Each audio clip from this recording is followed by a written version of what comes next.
وعلى آله وصحبه أجمعين. أما بعد، وبالسند المتصل منا إلى الشيخ الإمام الهمام الحافظ الحجة أمير المؤمنين في الحديث أبي عبد الله محمد بن إسماعيل بن إبراهيم بن المغيرة بن بردزبة الجعفي البخاري رحمه الله تعالى أنه قال: باب أي الإسلام أفضل. وبه قال: حدثنا سعيد بن يحيى بن سعيد الأموي القرشي قال: حدثنا أبي قال: حدثنا أبو بردة بن عبد الله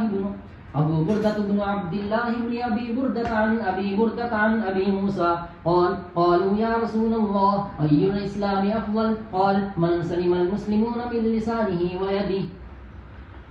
بسم الله الرحمن الرحيم. الحمد لله رب العالمين، والصلاة والسلام على سيد الأنبياء وأشرف المرسلين وعلى آله وصحبه أجمعين. أما بعد. باب أي الإسلام أفضل. اس سے اوپر جو باب تھا، باب المسلم من سلم المسلمون من لسانه ويده، اس کے تحت آپ نے سن لیا تھا کہ امام بخاری نے اس باب کو قائم کر کر مرجئہ کا رد کیا ہے، جو یہ کہتے ہیں کہ گناہ کے کرنے سے انسان یعنی مومن کچھ گھٹ نہیں جاتا،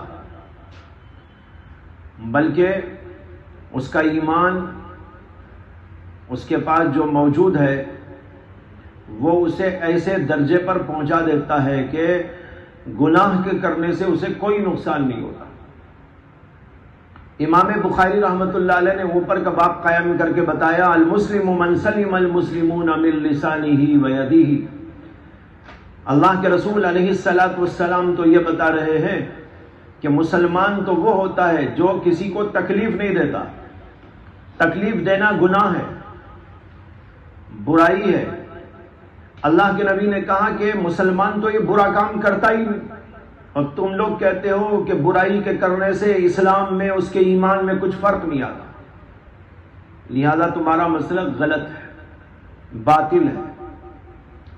لیکن جب امام بخاری نے یہ بات پیش کی، یہ تو اوپر سے بھی پیش کرتے آ رہے، الایمان قول و عمل، ایمان تو قول و عمل کا نام ہے، اعمال ایمان کے اندر داخل ہے، اور پھر یہاں پر بتایا کہ گناہ کرنے سے بھی انسان کے ایمان میں فرق پڑتا ہے، اور حدیث تو یہ کہہ رہی ہے کہ مسلمان ہی وہ ہوتا ہے جو کسی کو اذیت نہیں پہنچاتا، تکلیف نہیں پہنچاتا۔ یہ سب باتیں جب امام بخاری نے پیش کی ان لوگوں کے رد میں، تو اس سے فائدہ اٹھایا یا اٹھانے کا امکان تھا معتزلہ اور خوارج کے۔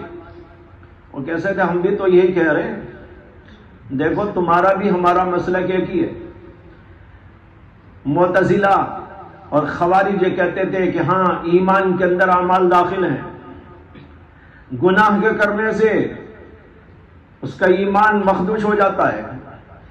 دیکھو اللہ کے نبی کہہ رہے ہیں: المسلم من سلم المسلمون من لسانه۔ مسلمان وہی ہوتا ہے جو گناہ نہیں کرتا، تکلیف نہیں پہنچاتا، اذیت نہیں دیتا۔ تو معلوم ہوا کہ یہ کرنے والا مسلمان نہیں ہو سکتا۔ تو مرجئہ کا رد کرنے گئے تھے تو فائدہ اٹھانے لگے یا اٹھانے کا امکان تھا معتزلہ اور خوارج کی طرف سے، تو امام بخاری نے فوراً ایک باب باندھ دیا اور کہا: ایو الاسلام افضل، اور وہی حدیث لائے جو اوپر تھی۔ یہ دیکھو حدیث وہی آ رہی ہے، دوسرے طریق سے آ رہی ہے کہ سوال کیا گیا رسول اللہ صلی اللہ علیہ وسلم سے: یا رسول اللہ ایو الاسلام افضل؟ آپ نے کہا: من سلم المسلمون من لسانه ویده۔ کیا بتانا چاہتے ہیں کہ اس کے اندر اسلام کے یا مسلمانوں کی جو تعریف فرمائی گئی ہے وہ افضل اسلام کی تعریف کی گئی ہے، مطلق اسلام کی تعریف نہیں۔ نفس ایمان کی بحث نہیں ہو رہی ہے، کمال ایمان کی بحث ہو رہی ہے۔ یہی تو بات ہے نا بھائی جو ابو حنیفہ کہتے تھے۔ دیکھیے امام بخاری کو یہ بات کہنی پڑی، اور کہنی اس لیے پڑی کہ معتزلہ اور خوارج ان دلائل سے استدلال کر سکتے تھے اور اپنے باطل مسلک کو اس سے مضبوط کر سکتے تھے، اسے امام بخاری نے فوراً ان کا توڑ کیا، ان کا جواب دینے کے لیے باب قائم کیا اور کہا ای الاسلام افضل، سب سے بہترین اسلام کون سا ہے، یعنی کامل ایمان کون سا ہے، کامل مسلمان کون ہوتا ہے، کمال ایمان کیا ہوتا ہے۔ پھر اس کے اندر وہی حدیث اس کے اندر ذکر کر دی کہ اللہ کے رسول سے پوچھا گیا کہ جو ہے ای الاسلام افضل، آپ نے کہا من سلم المسلمون من لسانہ ویدہ۔ اس میں بتایا کہ ہاں مسلمان سے مراد کامل مسلمان ہے، لہذا اگر کوئی آدمی کسی کو تکلیف دے دے گا وہ مومن تو رہے گا لیکن کامل نہیں رہے گا، اچھا مومن نہیں رہے گا، اعلیٰ درجے کا مومن نہیں رہے گا، ہاں نفس ایمان اس کے پاس میں رہے گا۔ اس لیے اگر نمازوں میں غفلت کرتا ہے، گناہ کا ارتکاب کرتا ہے، ان ساری چیزوں سے اس کے کمال ایمان کے اندر فرق آئے گا، ہاں نفس ایمان میں فرق نہیں آئے گا، وہ مومن برقرار رہے گا۔ اس لیے معتزلہ اس سے استدلال نہیں کر سکتے، خوارج اس سے استدلال نہیں کر سکتے۔ حدیث سے انہوں نے استدلال کرنا چاہا، امام بخاری نے فوراً رد کر کے بتا دیا کہ یہاں پر کمال ایمان مراد ہے، نفس ایمان مراد نہیں ہے، اس لیے تمہارا اس حدیث پاک سے استدلال درست نہیں ہے۔ بات سمجھ میں آئی؟ یہ ہے اوپر کے باب اور اس باب کے اندر تعلق، اور اسی سے سمجھ میں آ گیا کہ امام بخاری رحمت اللہ علیہ گویا اوپر والی حدیث کی تشریح کر رہے ہیں، کہ اوپر کی حدیث سے یہ سمجھ میں آ رہا تھا المسلم کے مسلمان کی تعریف یہ ہے، لیکن یہاں بتا رہے اسی حدیث کو دوسرے انداز سے لا کر، دوسرے طریق سے لا کر، جس کے اندر وضاحت موجود ہے کہ یہاں پر کمال ایمان مراد ہے، نفس ایمان مراد نہیں۔ چنانچہ اس حدیث میں ہے کہ پوچھا گیا اللہ کے رسول علیہ السلام سے یا رسول اللہ ای الاسلام افضل، معلوم ہوا کہ نفس ایمان اور نفس اسلام کا سوال نہیں تھا، اسلام کسے کہتے ہیں یا ایمان کسے کہتے ہیں، سوال یہ نہیں تھا، سوال تھا اسلام میں کمال درجے کا، ایمان کے کامل درجے کا۔ اللہ کے رسول علیہ السلام نے اس کے جواب کے اندر یہ فرمایا من سلم المسلمون من لسانہ ویدہ، جس کے زبان، جس کے ہاتھ سے دوسرے مسلمان محفوظ رہیں وہ ہے کمال ایمان والا۔ یہ تو تشریح ہو گئی۔ اب اس کے بعد اس حدیث پر تھوڑا سا غور کرنا ہے، وہ یہ ہے کہ اس حدیث پاک میں سوال تھا ای الاسلامی افضل، جواب دیا گیا من سلیم المسلمون۔ بظاہر سوال و جواب میں مطابقت نہیں ہے، اس سے کہ سوال ہو رہا ہے اسلام کی افضل صفات کے بارے میں۔ ای الاسلامی افضل کا معنی ہے ایو خصال الاسلامی افضل۔ جواب کے اندر فرمایا جاتا ہے من سلیم المسلمون، جو لوگ ایسے ہیں کہ جن کے زبان اور ہاتھ سے دوسرے لوگ محفوظ رہیں وہ ہیں کامل۔ تو اس میں خصال کا بیان نہیں ہوا بلکہ ذو خصال کا بیان ہوا، اصحاب خصال کا بیان ہوا۔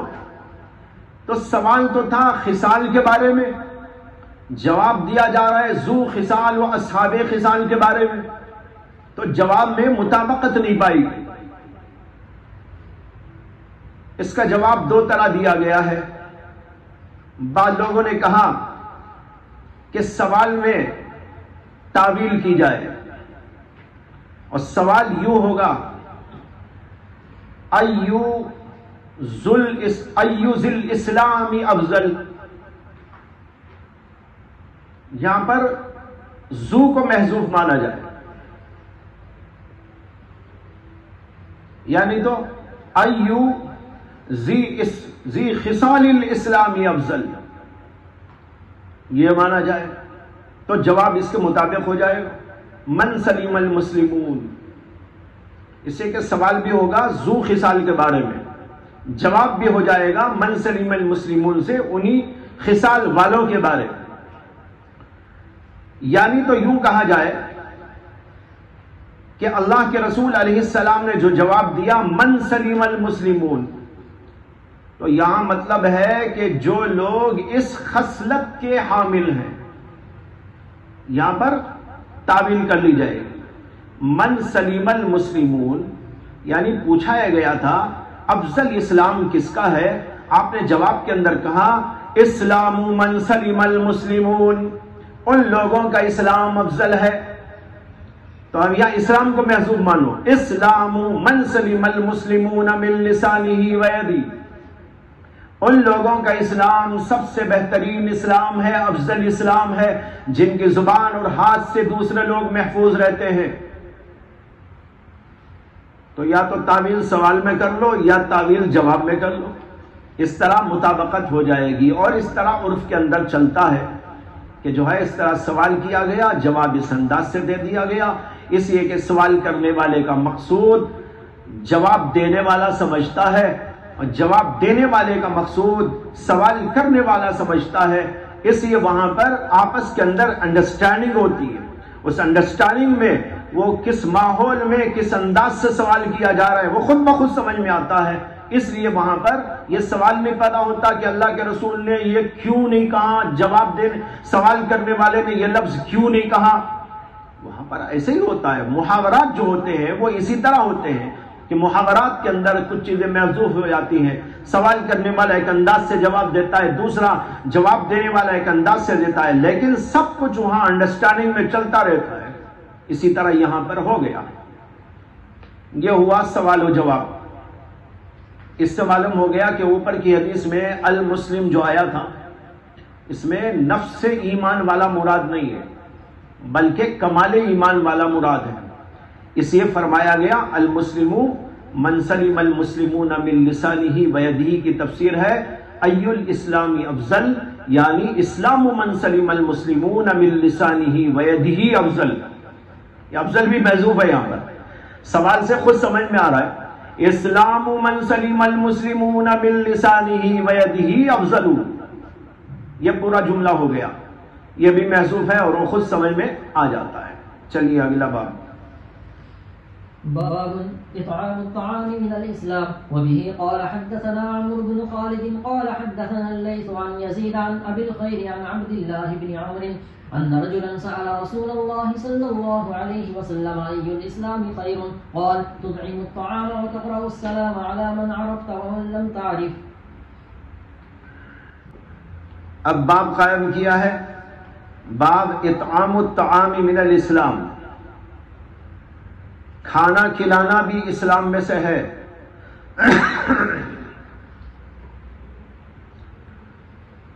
یہ بتانا چاہتے ہیں کہ اچھی اچھی یہ صفات یہ بھی اسلام میں سے ہے، اسلام کے تقاضوں میں سے ہے، یہ اسلام کے اندر تکمیل کا ذریعہ ہے۔ غریبوں کو کھلانا، یتیموں کو کھلانا، مسکینوں کو کھلانا، رشتہ داروں میں ایسے لوگ ہوں تو ان کو کھلانا، یہ ہے اطعام طعام۔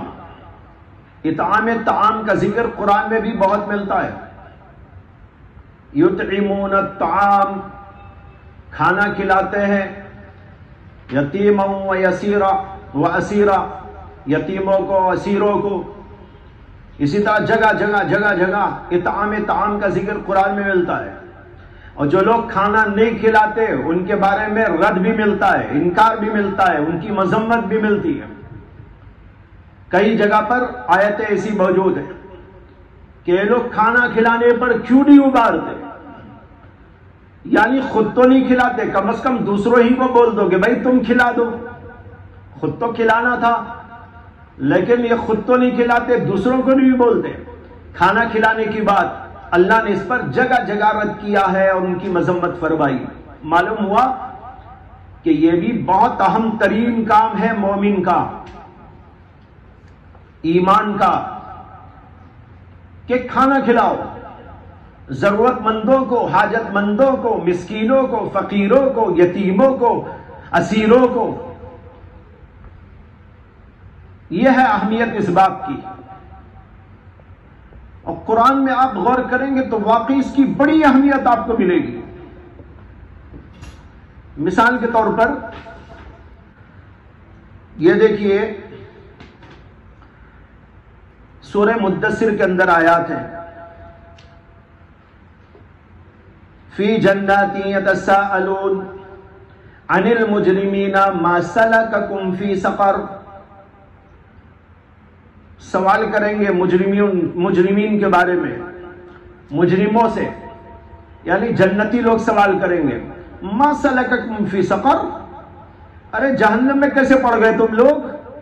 قالو، وہ کہیں گے لم نک من المسلمین ولم نک نطعم المسکین. اللہ اکبر. اہمیت دیکھو کیا ہے. یعنی جہنمی جواب میں کہیں گے اس لیے جہنم میں آ گئے کہ ہم نماز نہیں پڑھتے تھے، کھانا نہیں کھلاتے تھے. اندازہ ہو رہا نہیں ہو رہا ہے؟ یعنی نماز نہ پڑھنا اور کھانا نہ کھلانا دونوں کو برابر رکھا گیا ہے. اتنی اہمیت ہے اس کی. اسی طرح جگہ جگہ آپ دیکھیں گے، ایک دو جگہ نہیں، 50 جگہ قرآن کریم کے اندر اس طرح کی آیتیں موجود ہیں جس میں اس کی اہمیت بتائی گئی، بہت زیادہ اہمیت بتائی گئی. اسی طرح یہ جو سورت ہے سورت الماعون، اس کے اندر بھی اس کا ذکر موجود ہے.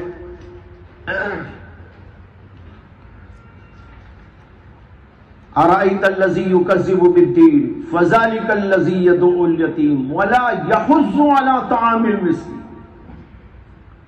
کیا آپ نے دیکھا اس آدمی کو جو قیامت کا جزا کا انکار کرتا ہے؟ فذلک الذی یدعو الیتیم، یہی وہ ہے جو یتیموں کو دھکا دیتا ہے. ولا یحض علی طعام المسکین، اور مسکینوں کو کھلانے پر دوسروں کو ابھارتا بھی نہیں، ترغیب بھی نہیں دیتا. یعنی خود تو کیا کھلاتا، یہ تو یتیموں کو دھکا دینے والا. چلو چلو، کیا میرے پاس آئے ہو، بھاگو یہاں سے، دھکا دیتا ہے. اور جو خود یتیموں کو دھکا دینے والا وہ ان کو کھلائے گا کیا، پلائے گا کیا؟ اس کا حال تو یہ ہے کہ وہ دوسروں تک کو نہیں کہتا کہ کھلا دو. خود نہ کھلانے والا کبھی یہ تو کہہ رہا بھائی تم دے دو اس کو، وہ بھی نہیں کرتا. اس طرح جو ہے قرآن کریم کے اندر یہ مضمون بڑی اہمیت کے ساتھ میں بیان کیا گیا ہے. ایک اور جگہ اللہ تعالیٰ کہتے ہیں کلا بل لا تکرمون الیتیم ولا تحاضون علی طعام المسکین. سورہ فجر میں کہتے ہیں بلکہ تم تو یتیموں کا اکرام نہیں کرتے، ولا تحاضون علی طعام المسکین، اور مسکینوں کو کھلانے پر ابھارتے تک نہیں، یعنی دوسروں کو ترغیب تک نہیں دیتے.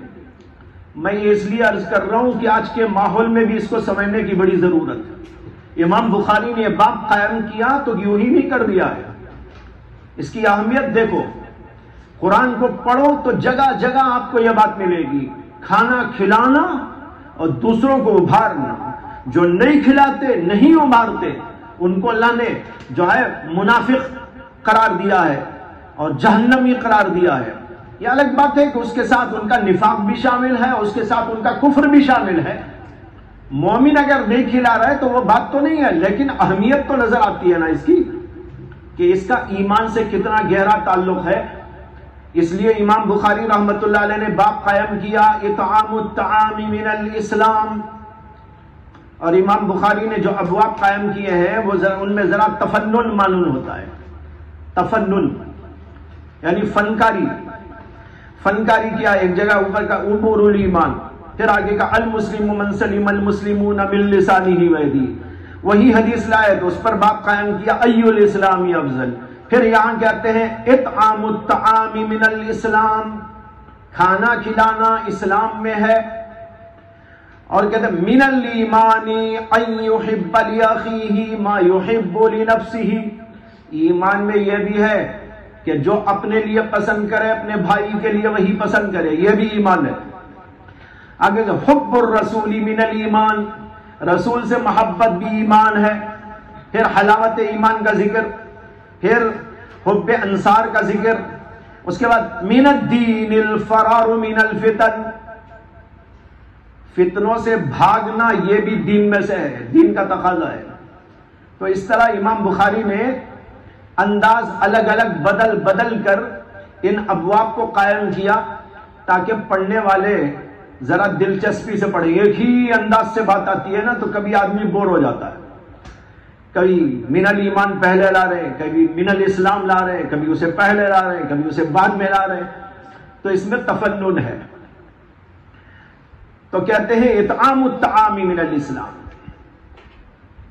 اس کے اندر جو حدیث پاک لائے ہیں وہ ہے حضرت عبداللہ بن عمرو بن عاص سے، وہ کہتے ہیں ان رجلا سأل رسول اللہ صلی اللہ علیہ وسلم ای الاسلام خیر، اللہ کے رسول سے ایک آدمی نے سوال کیا کہ بہترین اسلام کیا ہے۔ ای الاسلام افضل جیسے اوپر آیا تھا وہی معنی یہ بھی ہے، ای الاسلام خیر،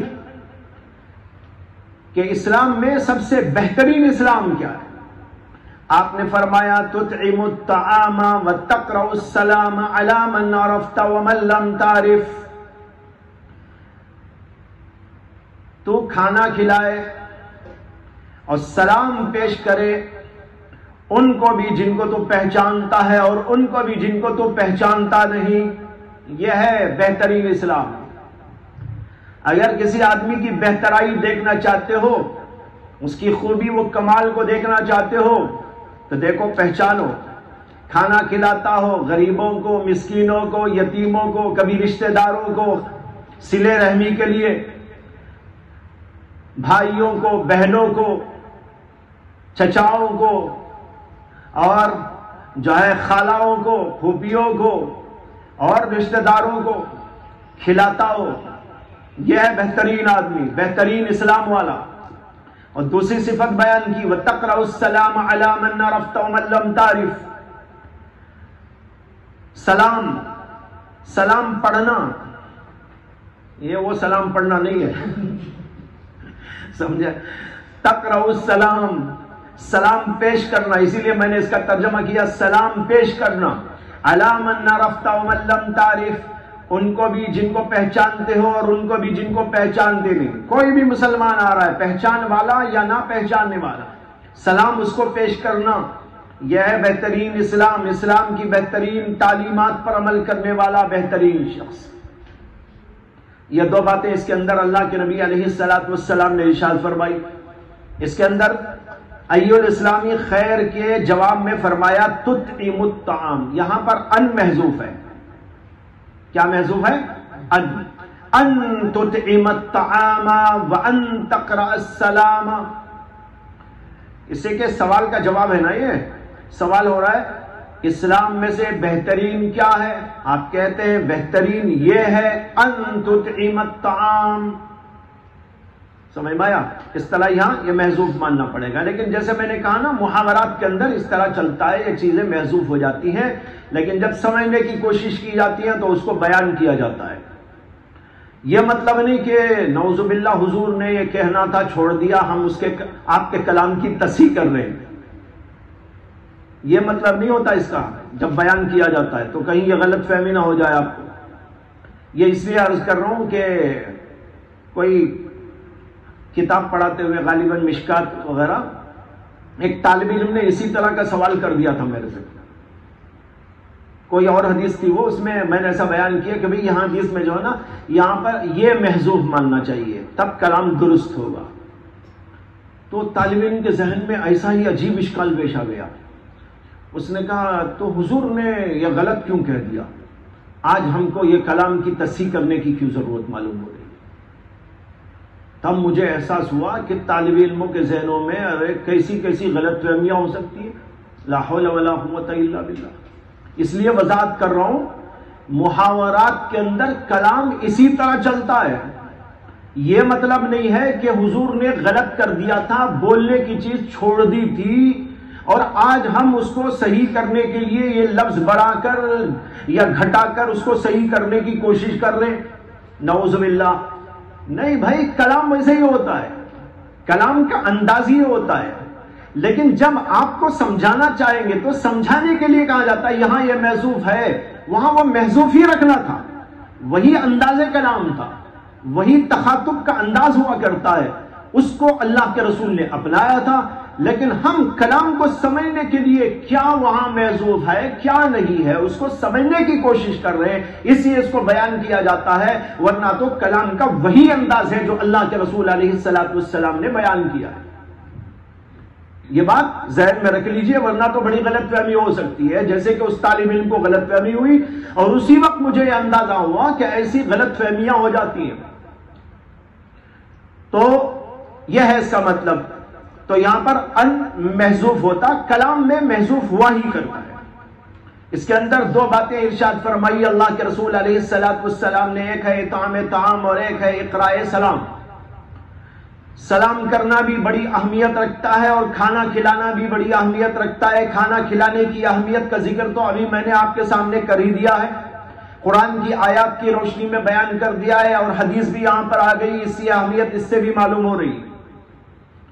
اور دوسری بات سلام کرنا، سلام کا رواج ڈالنا بہت اہم ہے۔ سلام کرنے سے انسان کی بھلائی کا اندازہ ہوتا ہے، اسے کہ سلام کرنے کا مطلب ہوتا ہے کہ وہ دوسروں کی سلامتی چاہتا ہے۔ میں آپ سے مل رہا ہوں، آپ میرے سے مل رہے ہیں اور ایک دوسرے کو بول رہے ہیں السلام علیکم وعلیکم السلام۔ کیا مطلب؟ مطلب یہ ہے کہ آپ پر سلامتی نازل ہو، یعنی میرا دل آپ کے بارے میں کیا چاہ رہا ہے، میرے دل میں آپ کے بارے میں کیا جذبات ہیں وہ اس سے معلوم ہو رہا ہے۔ کیا جذبہ ہے میرا جذبہ یہ ہے اللہ آپ کو سلامتیاں عطا کرے، اللہ آپ کے حق میں بہترائی رکھے، اللہ آپ کے لیے خیر خوبی پیدا کر دے، یعنی کتنا نیک جذبہ اس سے ظاہر ہو رہا ہے۔ اور پھر ایک آدمی اس کے جواب کے اندر کہتا وعلیکم السلام، آپ پر بھی، یعنی میرا بھی وہی جذبہ ہے، میں بھی یہی چاہتا ہوں آپ کے لیے خیر آ جائے، آپ کے لیے بھلائی ہو جائے، آپ کے لیے سلامتی نازل ہو جائے، میرا بھی یہی جذبہ ہے۔ کتنا بہترین طریقہ ہے اسلام کے اندر سلام کا، اس سے بہتر کوئی ہو نہیں سکتا۔ دوسرے لوگوں میں جیسے انگریزوں میں ہے good morning, good evening, good night, یہ بولتے ہیں وہ لوگ، لیکن اس جملے کے اندر کوئی خاص بات نہیں ہے۔ اسی کا ترجمہ بعض اردو والے بھی کر دیتے ہیں صبح بخیر، یا نا، یہ اسی کا ترجمہ ہے صبح بخیر۔ بخیر بھی نہیں، یہ بخیر بھی بہتر جملہ ہے، گڈ کے اندر تو اس سے بھی کم درجے کا مفہوم ہے۔ لیکن السلام علیکم بڑا پیارا جملہ ہے۔ ایک عورت اسلام لائی صرف السلام علیکم والے جملے کی وجہ سے، امریکہ کی رہنے والی تھی، خالص یہودی النسل تھی، بڑی پڑھی لکھی تھی، اور اس کے پڑوس میں کوئی مسلمان رہتے تھے کچھ فاصلے پر، ان کا انتقال ہو گیا، ان کے انتقال کی خبر ملی، تو اس نے ہمدردانہ اور انسانی تقاضے کو پورا کرنے کے خیال سے وہاں جانے کا ارادہ کیا۔ جاتے جاتے سوچنے لگی اب میں وہاں پر جاؤں گی، مردہ رکھا ہوا ہوگا اور اس کے گھر والے اور رشتہ دار بیٹھے ہوئے رو رہے ہوں گے، پلا رہے ہوں گے، غم میں ہوں گے۔ اب میں جاؤں تو ان کو جا کر کیا بولوں، کیا انداز سے وش کروں، یعنی سلام کیسے پیش کروں؟ کہتی ہے کہ میں سوچنے لگی کہ کیا بولوں، ہمارے یہاں تو بولتے ہیں گڈ مارننگ، اب میں جاؤں گی اور ان کو بولوں گی گڈ مارننگ، کتنا برا لگے گا، وہ تو غم میں مبتلا ہیں، ماتم کر رہے ہیں، پریشان حال ہیں، اور میں ان سے جا کر بولوں گڈ مارننگ، آپ کے لیے تو بہترین صبح آئی ہے، لا حول ولا قوت الا باللہ۔ ان کے لیے تو غم زدہ ہے ماحول، غم زدہ صبح، اور میں ان سے کہوں تو کتنی غلط بات ہو جائے گی۔ کہتی ہے کہ سوچ ہی رہی تھی کیا بولوں، اتنے میں گھر آ گیا۔ اب کوئی اور تو جملہ سمجھ میں نہیں آیا، وہی بولنا تھا، اور یہ بولنے کو تو بول دیتے ہیں، سوچتے نہیں ہیں لوگ. وہ سوچنے لگی تو اندازہ ہوا کہ کتنا غلط جملہ ہے اس موقع کے لیے. ہاں، شادی کا ماحول ہو، آپ کہیں گڈ مارننگ، بہت اچھا لگتا ہے. ولیمہ ہو رہا ہے، آپ کہیے گڈ مارننگ، بہت اچھا لگتا ہے. اسی طرح عید ہو رہی ہے، آپ کہیے گڈ مارننگ، بہت اچھا لگتا ہے. لیکن میت کے گھر میں جا کے گڈ مارننگ، یا حادثہ ہو گیا، کوئی بیمار پڑا ہوا ہے، کل رہا ہے، اور آپ اسے کہیں گڈ مارننگ. ہاسپٹل میں جائیں بیماروں کی عیادت کے لیے اور کہیں گڈ مارننگ، لا حول ولا قوت الا باللہ. کہتے ہیں بڑا غلط. تو میں سوچ ہی رہی تھی، گھر آ گیا کیا کروں، وہی جملہ تھا، وہی کہہ کر بیٹھ گئی. لیکن جب میں وہاں بیٹھی تو دیکھ رہی تھی کہ آنے والے کہہ رہے تھے السلام علیکم السلام علیکم. بولنے والے جواب میں کہہ رہے تھے وعلیکم السلام. کہتی ہے کہ میں سوچنے لگی یہ کوئی جملہ ہے جو آپس میں ملتے وقت یہ مسلمان لوگ بول رہے ہیں، اس کا مطلب کیا ہے. اب اس نے کسی سے پوچھا، جب پوچھا تو انہوں نے کہا اس کا مطلب ہوتا ہے السلام علیکم، تمہارے اوپر سلامتی نازل ہو. وعلیکم السلام جواب میں کہتے ہیں تو اس کا مطلب ہوتا ہے تمہارے اوپر بھی سلامتی نازل ہو. کہتی ہے کہ بات سنتے ہی میرا دل کہنے لگا اس سے بہتر کوئی جملہ نہیں ہو سکتا وش کرنے کے لیے. اور یہ جملہ ایسا ہے، شادی کا موقع ہو، غمی کا موقع ہو، بیماری کا موقع ہو، حادثے کا موقع ہو، پریشانی کا موقع ہو، عید کا موقع ہو، شادی کا موقع ہو، ہر موقع پر فٹ ہو جاتا ہے. شادی ہو رہی ہے، آپ کہیے السلام علیکم، بالکل ٹھیک. کوئی مردہ پڑا ہوا ہے، اس کے گھر میں آپ جا کے کہیے السلام علیکم، تمہارے اوپر سلامتی نازل ہو، کیا برا ہے. ارے سلامتی کی تو ان کو بھی ضرورت ہے، سلامتی کی تو جو ہے زندوں کو بھی ضرورت ہے، سلامتی کی مردوں کو بھی ضرورت ہے، سلامتی کی ضرورت بیماروں کو بھی ہے، سلامتی کی ضرورت صحت مندوں کو بھی ہے، سلامتی کی ضرورت غم خاروں کو بھی ہے، سلامتی کی ضرورت ان لوگوں کو بھی ہے جو خوشحال ہیں. تمام لوگ اللہ کی سلامتی کے محتاج ہیں، اس لیے ان کے لیے السلام علیکم کہنا بالکل ہر جگہ پر برحق اور بالکل ہر جگہ پر صحیح اور فٹ ہے. کہتی ہے سوچنے کے بعد مجھے اس بات نے یہ بات سوچنے پر مجبور کر دیا کہ وہ اسلام کیا ہے جس نے یہ جملہ سکھایا. ایسا جملہ تو کوئی انسان نہیں سکھا سکتا جو ہر جگہ فٹ ہو جاتا ہو. کہتی ہے کہ اب میں نے غور کرنا شروع کیا اور کتابیں پڑھنی شروع کی، اور پھر اس کے بعد الحمدللہ وہ مسلمان ہو گئی. سمجھ میں آیا؟ اس کا نام بھی بتا دیتا ہوں، اس کا نام ہے مریم جمیلہ. پاکستان آ گئی تھی، پاکستان میں انہوں نے جو ہے شادی کر لی تھی اور کئی سالوں تک وہ رہی، اور ان کا انتقال بھی ابھی چند سال پہلے ہوا. بہت سی کتابیں انہوں نے لکھی، میرے پاس بھی ان کی کئی کتابیں موجود ہیں. ان کی ایک کتاب یہ بھی ہے وہی ایمبریس اسلام، میں نے اسلام کیوں قبول کیا. اس کے علاوہ بھی ان کی کئی کتابیں ہیں، اور ایک جگہ پر انہوں نے یہ واقعہ بھی خود اپنا بیان کیا ہے. یہ بھی انہوں نے لکھا ہے کہ ان کو میوزک سے بڑی دلچسپی تھی، یعنی اسلام لانے سے پہلے. تو ایک بار جاتے جاتے ایک مسجد کے اندر سے جو ہے کچھ آواز آ رہی تھی، بہت خوبصورت، حسین، دل کو لبھانے والی. کہتی ہے کہ اس آواز نے مجھے کھینچا تو میں ادھر ہی چلی گئی. معلوم کیا تو پتہ چلا کہ کوئی قاری صاحب قرآن کی تلاوت کر رہے اور ان کا کیسٹ چلایا جا رہا ہے. کہتی ہے کہ وہ میں نے خریدا اور اس کے بعد لا کر سنا. وہ قاری عبد الباسط عبد الصمد تھے. کہتی ہے کہ اس نے مجھے وہ سب کچھ بھلا دیا، اور اس نے مجھے ایسی دلچسپی دی کہ اب مجھے کسی اور دوسری چیزوں کے اندر دلچسپی دی گئی. دیکھو یہ اللہ کا کلام ہے، یہ اسلام کی تعلیمات ہیں. جب اسلام کی تعلیم پر کوئی غور کرتا ہے اور اس کی حقیقت تک پہنچتا ہے تو اللہ اسے واقعی راہ دکھا دیتا ہے. بہرحال یہ ضمناً بات تھی. تو بھائی اسلام کے اندر جو تعلیم ہے سلام کی، یہ بہت ہی اہم ترین تعلیم ہے. اسی آپس کے اندر بھی سلام کا رواج ڈالو، جہاں بھی کوئی ملے اس کو سلام کرو. آپس کے اندر بھی ایک دوسرے کو سلام پیش کیا کرو، بڑے ہوں کہ چھوٹے ہوں ایک دوسرے کو سلام پیش کرنے کی عادت ڈالنا چاہیے. یہ دو اہم چیزیں ہیں جو اس حدیث پاک میں اللہ کے رسول علیہ السلام نے بیان فرمائے۔ اب ذرا آپ اس کی اہمیت کو یوں بھی سوچیں کہ اللہ کے رسول سے پوچھا جا رہا ہے الاسلام خیر، سب سے بہترین اسلام کیا؟ آپ یہ دو چیزیں بیان کر رہے ہیں، تو اللہ کے نبی کی نگاہ میں اس کی اہمیت معلوم ہوئی کہ نہیں معلوم ہوئی؟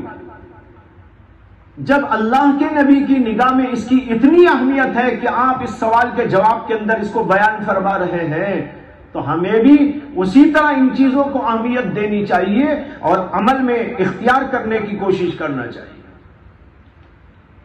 یہ تو ہو گئی حدیث کی بات۔ اب اس کے بعد ایک بہت ہی اہم ترین سوال ہے۔ سوال یہ ہے کہ اوپر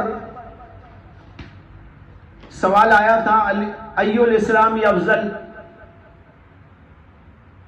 یہاں سوال ہے ای الاسلام خیر، معنی تو دونوں کا ایک ہی ہے نا، خیر بولے افضل بولے بات تو ایک ہی ہے، لفظ الگ ہے معنی ایک، تو ایک ہی سوال ای الاسلام افضل، جواب ملتا ہے من سلم المسلمون من لسانہ و یدہ۔ یہاں پر سوال ہوتا ہے ای الاسلام افضل یا ای الاسلام خیر، اور جواب ملتا ہے تطعم الطعام وتقرأ السلام۔ اس کے علاوہ بھی متعدد مواقع پر اللہ کے نبی علیہ السلام سے اسی قسم کے سوالات کیے گئے، جیسے آتا ہے کہ ایک بار اللہ کے نبی علیہ السلام سے سوال کیا گیا ای العمل افضل، بہترین عمل کون سا ہے؟ آپ نے فرمایا ایمان باللہ ورسولہ۔ پوچھا گیا ثم ماذا؟ آپ نے کہا الجہاد فی سبیل اللہ۔ پھر پوچھا گیا ثم ماذا؟ آپ نے کہا حج مبرور۔ یہ بخاری کی حدیث ہے، ابو ہریرہ رضی اللہ عنہ اس کے راوی۔ اس میں ہے کہ پوچھا گیا کہ بہترین اور افضل عمل کون سا؟ آپ نے کہا ایمان باللہ ورسول، اللہ پر رسول پر ایمان لانا۔ پوچھا گیا اس کے بعد؟ آپ نے کہا جہاد۔ پھر پوچھا گیا اس کے بعد کون سا؟ آپ نے کہا حج مبرور۔ ایک روایت میں آتا ہے کہ یہی سوال حضرت عبداللہ بن مسعود رضی اللہ تعالی عنہ نے کیا اور کہا ای العمل احب الی اللہ، کون سا عمل اللہ کے نزدیک سب سے محبوب ہے؟ آپ نے فرمایا الصلاۃ علی وقتہا، وقت پہ نماز پڑھنا۔ انہوں نے پوچھا ثم ایو، پھر کون سا؟ آپ نے کہا بر الوالدین۔ انہوں نے کہا اس کے بعد؟ آپ نے کہا الجہاد فی سبیل اللہ۔ اب دیکھو ایک ہی انداز کا سوال ہے، جواب مختلف۔ کہیں جواب ملتا ہے کہ تطعم الطعام وتقرأ السلام، یہ افضل ہے۔ کہیں یہ جواب ملتا ہے کہ دوسروں کو اذیت نہ دینا، یہ سب سے افضل ہے۔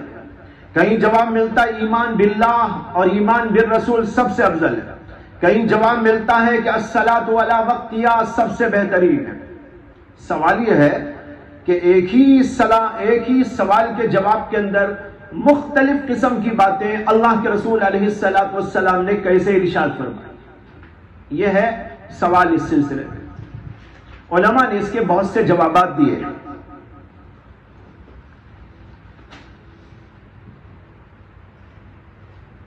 ایک جواب اس کا یہ ہے کہ جواب کا اختلاف دراصل سوال کرنے والے کے حال کے اختلاف کی وجہ سے ہے۔ سوال کرنے والے لوگوں کے احوال مختلف ہوتے ہیں، اس کے لحاظ سے جواب بھی مختلف ہو جاتا ہے۔ ایک آدمی سوال کرتا ہے، سوال وہی لیکن اس کا حال کچھ، دوسرا آدمی وہی سوال کرتا ہے لیکن اس کا حال دوسرا، اس لیے جواب بھی مختلف ہو جاتا ہے۔ اس کے لیے ایک جواب چاہیے، اس کے لیے دوسرا جواب چاہیے۔ اس کو ایک مثال سے سمجھو۔ ایک آدمی ہے، نماز پابندی سے پڑھتا ہے اور بھی بہت سارے اچھے اچھے کام کرتا ہے، لیکن وہ ہے بخیل۔ کیا ہے؟ بخیل۔ اس کے بارے وہ سوال کرتا ہے کہ سب سے افضل اسلام کیا ہے، اسے جواب دیا جائے گا کھانا کھلانا. نکالو اپنی پونجی باہر، خالی نماز پڑھ لیتے ہو، زکوٰۃ نہیں دیتے، یا زکوٰۃ بھی دے دیتے ہو لیکن اور کام نہیں کرتے خرچ کرنے کا. اب دیکھو اس کے اندر بخل کا مرض ہے، تو بخل کے مرض کے پیش نظر اس کے لیے جواب، یہ ایک حال بتا رہا ہوں، ایک حال کے اعتبار سے جوابی ہو جاتا ہے. ایک اور آدمی ہے مثال کے طور پر، وہ آدمی لوگوں کو بہت کھلاتا ہے، کپڑے پہناتا ہے، بڑا خرچ کرتا ہے، لیکن نماز میں کوتاہی کرتا ہے. اب یہاں سوال ہوگا تو کہا جائے گا الصلاۃ علی وقتہا. ارے بھائی وقت پہ نماز پڑھنا بڑا اہم، یہ ہے سب سے افضل کام. اب دیکھو یہاں الصلاۃ علی وقتہا کا موقع اس کا ایک خاص حال ہے. اسی طریقے پر جو ہے زمانے کے اعتبار سے بھی جواب مختلف ہو جاتا ہے. یہ تو حال کے اعتبار سے ایک جواب تو یہ تھا کہ جواب کا اختلاف دراصل سائلین کے احوال کے اختلاف کی بنیاد پر ہے، جس کی مثال دے کر میں نے وضاحت کر دی آپ کے سامنے. دوسرا جواب یہ ہے کہ زمانے کے اختلاف سے بھی جواب میں اختلاف پیدا ہو جاتا ہے. تفصیل اس کی یہ ہے کہ جب شروع میں اسلام آیا، اللہ کے نبی علیہ السلام نے لوگوں کے سامنے اسلام پیش کیا. زمانہ بڑا کٹھن تھا، اسلام لانے والوں کے لیے بڑے مسائل تھے. کافر لوگ جگہ جگہ ان کے لیے مسائل کھڑا کر دیتے، آسان نہیں تھا. ایسے زمانے میں اللہ کے رسول علیہ السلام سے اگر سوال ہوا کہ سب سے بہترین عمل کیا، آپ نے کہا ایمان باللہ و رسولہ.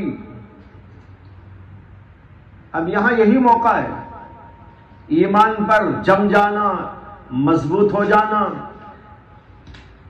اور کسی چیز کی پرواہ نہ کرنا، تکلیفوں کو برداشت کر لینا، رکاوٹوں کو دور کرنے کی کوششوں میں لگ کر ایمان پر جم جانا، یہ ہے سب سے اہم کام اس وقت. اب یہاں موقع نہیں تھا کہ یوں کہتے الصلاۃ علی وقتہا. ارے بھائی الصلاۃ علی وقتہا کا موقع تو بات کا ہے، لیکن یہ موقع تو ایمان پر جماؤ کا ہے. لہذا اللہ کے رسول علیہ السلام نے ایسے مواقع پر یہ جواب ارشاد فرمایا ایمان باللہ و رسولہ. اللہ پر ایمان لانا سب سے افضل عمل ہے، یعنی ایمان پر جم جانا، مضبوطی سے قائم ہو جانا. اس لیے کہ حالات کا وہی تقاضا. اچھا پھر حالات بدلے، حالات بدلنے کے بعد ایمان لانے والے ماشاءاللہ جوق در جوق ایمان لا رہے.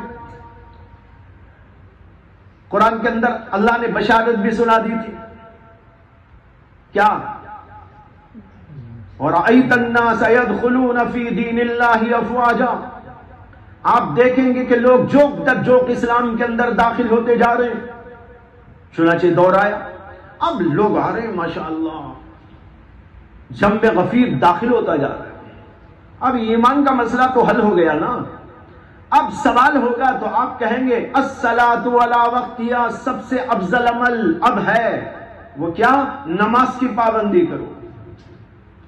دیکھ رہے تو حالات کے تقاضے سے جواب مختلف ہو جاتا ہے، زمانوں کے بدلنے سے حالات مختلف ہو جاتے ہیں. یہ دوسرا جواب علماء نے دیا. تیسرا جواب یہ ہے کہ بعض وقت ایسا ہوتا ہے کہ سوال کرنے والا سوال کرتا ہے تو مجمع کے اندر اور بھی لوگ ہوتے ہیں. اللہ کے نبی علیہ السلام سائل کے بجائے کبھی بیٹھنے والے لوگوں میں سے لوگوں کے احوال کے پیش نظر بھی جواب دیتے ہیں. تو اس میں ان کی رعایت ہوتی ہے، ان کے احوال کی رعایت ہوتی ہے. یہ بھی ایک شکل ہوتی ہے. ایک جواب علماء نے اس سوال کا یہ دیا ہے کہ سوال کے جواب میں مختلف باتیں جو اللہ کے رسول علیہ السلام نے ارشاد فرمائی، یہ دراصل خود رسول اللہ صلی اللہ علیہ وسلم کے مختلف احوال کا تقاضا ہے، کیفیات کا تقاضا ہے۔ یہ بہت ذرا گہری بات ہے، سمجھنے کی بات ہے۔ آپ سے سوال کیا گیا ای الاسلامی خیر، اس وقت آپ کے اوپر ایک حال طاری تھا، اس حال کے اعتبار سے آپ نے جواب دیا۔ وہی سوال پھر کسی اور موقع پر کیا گیا، لیکن اس وقت پہلا حال نہیں تھا، دوسرا حال تھا، دوسری کیفیت تھی۔ آپ نے وہ جواب دیا جو اس کیفیت کا تقاضا تھا۔ حالات بدلتے رہتے ہیں انسان کے اندر، یعنی کیفیات کے اندر تبدیلی ہوتی۔ جیسے کبھی تو اللہ کے رسول علیہ السلام پر خوف الہی کا غلبہ، اور کبھی اللہ کے رسول علیہ السلام پر رحمت الہی کا، یعنی امید کا غلبہ۔ جب خوف کا غلبہ ہوگا تو اس وقت آپ وہ باتیں فرمائیں گے جو خوف سے متعلق ہوں گی، اور جب امید کا غلبہ ہوگا، اللہ کی رحمت سے امید کا، تو اس وقت جو بیان ہوگا، جو باتیں ارشاد فرمائیں گے، اس کے اندر اس قسم کی باتیں ہوں۔ یہ مثال دے رہا ہوں سمجھانے کے لیے۔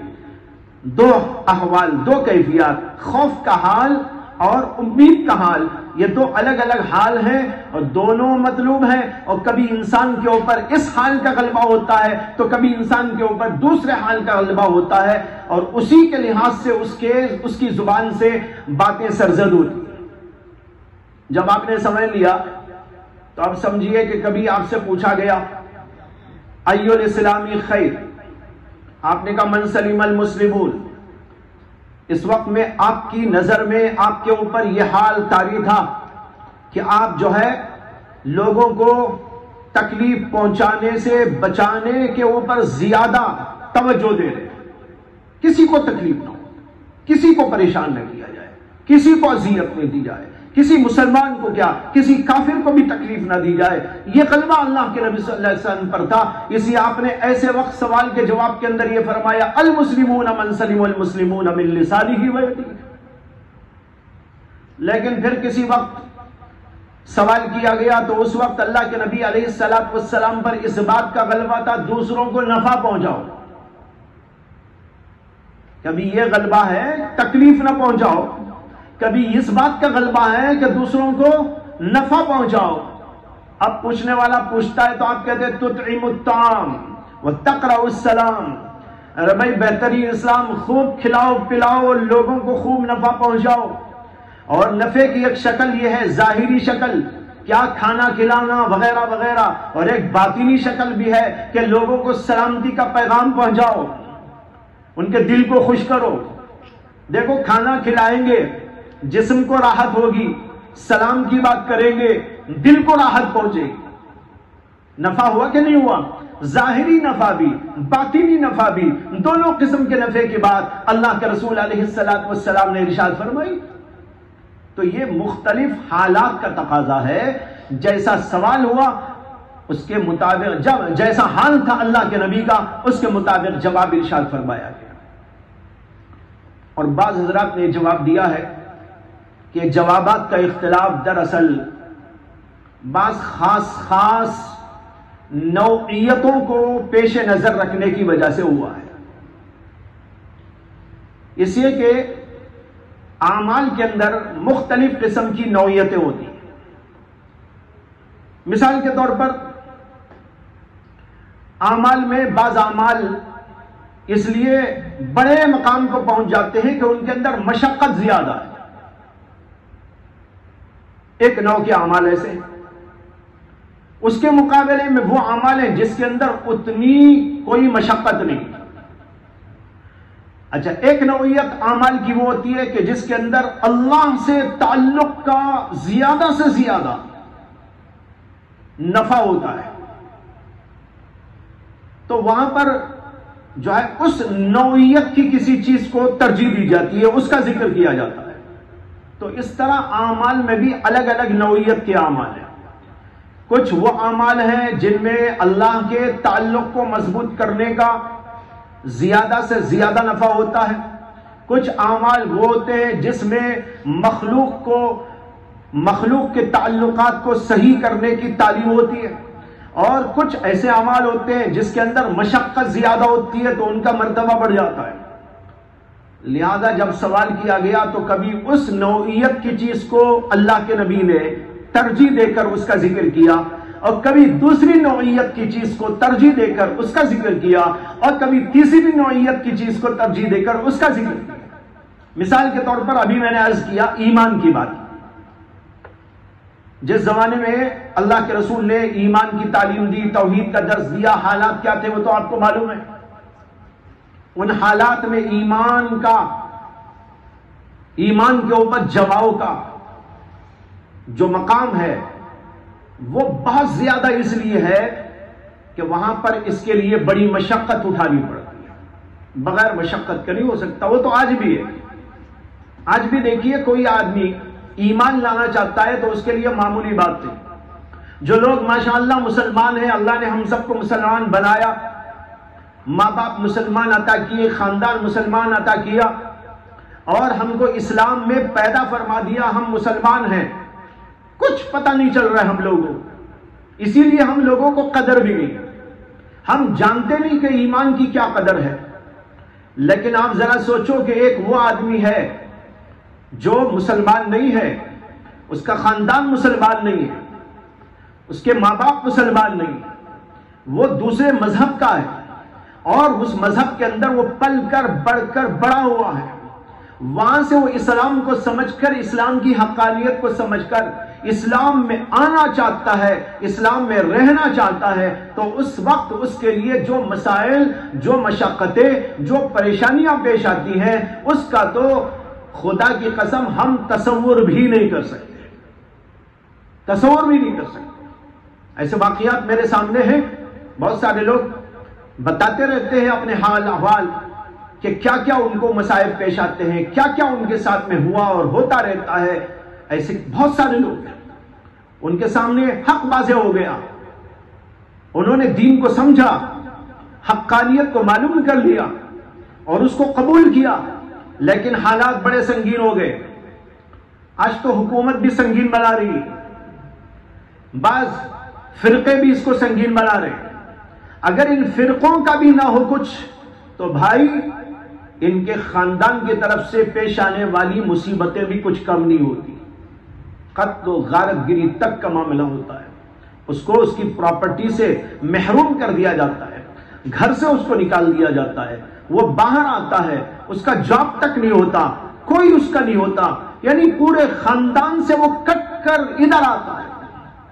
اب نہ اس کا باپ اس کے لیے باپ، نہ اس کی ماں اس کے لیے ماں، نہ اس کا بھائی اس کے لیے بھائی، نہ اس کی بہن اس کے لیے بہن، نہ اس کا رشتہ دار اس کے لیے رشتہ دار، نہ اس کے پاس مال، نہ اس کے پاس جاب، نہ اس کے پاس جائیداد، کچھ نہیں، نہتا آ کے کھڑا ہو گیا۔ کہاں رہے گا؟ کہاں سے کھائے گا؟